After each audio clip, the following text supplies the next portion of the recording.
A Roth IRA could save you thousands, if not tens of thousands in taxes over your lifetime. But most people have no idea how they work. In this video, I'm going to walk you through the most straightforward explanation of a Roth IRA you will ever hear. So let's get into it.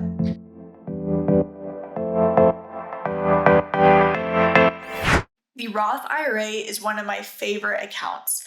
Money goes into the Roth after tax, meaning you already pay taxes or will pay taxes on the funds. But once it's in there, it grows tax-free and will come out tax-free for qualified distributions. We'll get into what that means shortly. But first, we need to figure out if you qualify for a Roth IRA. There are two tests you have to meet in order to directly contribute to the Roth IRA. One of them is earned income. To put it simply, it means you are earning income from work. So if you are an employee or if you are self-employed and you have income, that's earned income. Wages, salary, tips, self-employment income are all forms of earned income. On the other hand, dividends or interest from your investments, Social Security, unemployment, alimony, child support, all those things, they're not considered earned income. So this is typically going to exclude retirees, people who are no longer working. It's also typically going to exclude children. This is actually a common mistake I see when someone wants to fund a Roth IRA for their child. They often forget that child first has to make money. Now, there is one exception here. You can contribute to a Roth for the non-working spouse. So if you have a partner who's a stay-at-home spouse, they're a homemaker, they also can contribute to a Roth IRA in their name, even without technically having earned income.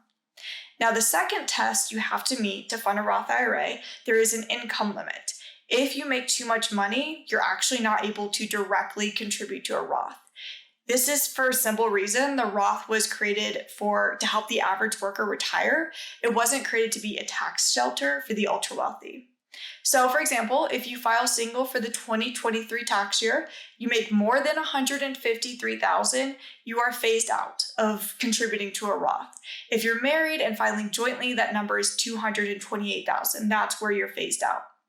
Now, there is a legal loophole around this. There is a way for high earners to get money into the Roth. That's via the backdoor method, and that is a topic for another video that we'll get into later. Now, how much can you actually put into this account? Because there is a limit. This is such a great account that the government puts a limit on it.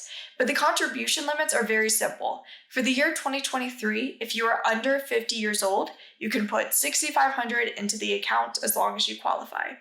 If you're 50 or older, you actually get what is called a catch-up contribution amount of $1,000. So 50 or older, you can put $7,500 into the account. This is per person, so if you're married, you each get to put in $6,500 or $7,500.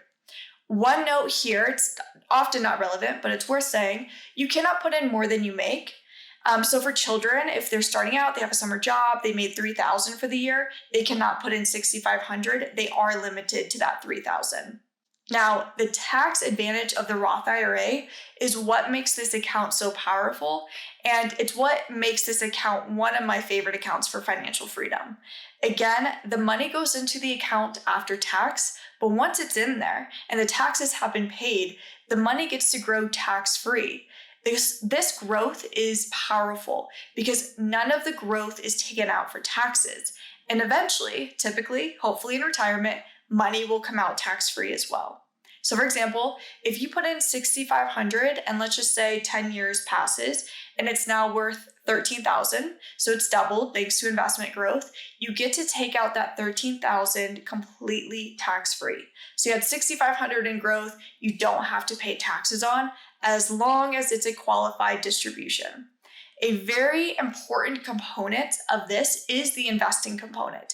In the example I just gave, the money doubled, which can happen if you invest the money. Remember here, a Roth IRA is just an account. It is not an investment itself. It's a three-step process. 1, open up the Roth. 2, send money into the Roth. 3, invest the money in the Roth IRA. Do not forget step 3. We want tax-free growth in this account, and you won't get that without investing. Don't leave the money in cash. Very important tip.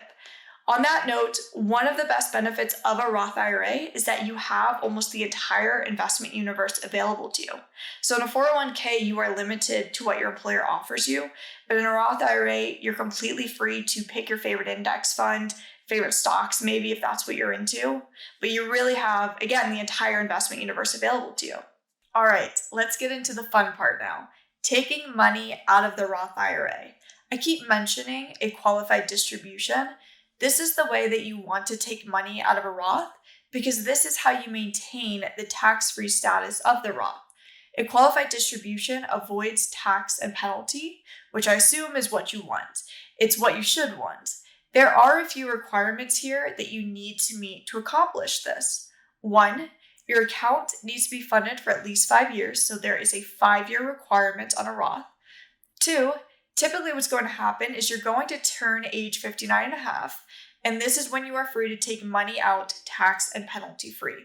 So if you start contributing to a Roth at age 30, you wait until age 60 and you start taking money out, you're good, you're in the clear, you waited much longer than 5 years, and you are at least age 59 and a half. So typically we're talking about the age 59 and a half rule, but there are other ways to allow for a qualified distribution. Disability, first-time home purchase, new child or adoption. But again, typically when we're talking about the Roth, we're talking about retirement. So the age 59 and a half rule is what you're typically going to meet. There is one caveat here, and this caveat is what I think makes the Roth IRA a no-brainer. And that is Roth IRA contributions, meaning the money you put into the account, can always be taken out tax and penalty free. There is no age requirement. There is no 5-year rule. Any money you put into the Roth IRA, you can access tax and penalty free always. For example, let's say you're 30 years old, you contribute $6,500 and it grows to $10,000 in 6 years. You can always access that initial $6,500. You cannot yet access the earnings, the $3,500, because even though you've met the 5-year rule, you haven't met the second rule of being age 59 and a half. So when we talk about the 5-year rule and the age 59 and a half rule, we're really talking about the earnings here and when you can get at those earnings. Now, I can already hear people in the comments yelling about Roth conversions. There is technically 3 types of money you can have in the Roth. You can have contributions, earnings, and you can have conversions. There are separate rules for conversions. A conversion simply is when you take money from a traditional IRA and you convert it over to the Roth IRA. I want to create a separate video just on Roth conversions. And for simplicity here, just talk about contributions and earnings in this video. Now, with all that being said, be careful here and remember that a Roth IRA is a retirement account and it is growing tax-free. Yes, you can get to your contributions, but why interrupt that tax-free growth unless we really have to, unless it's a true emergency?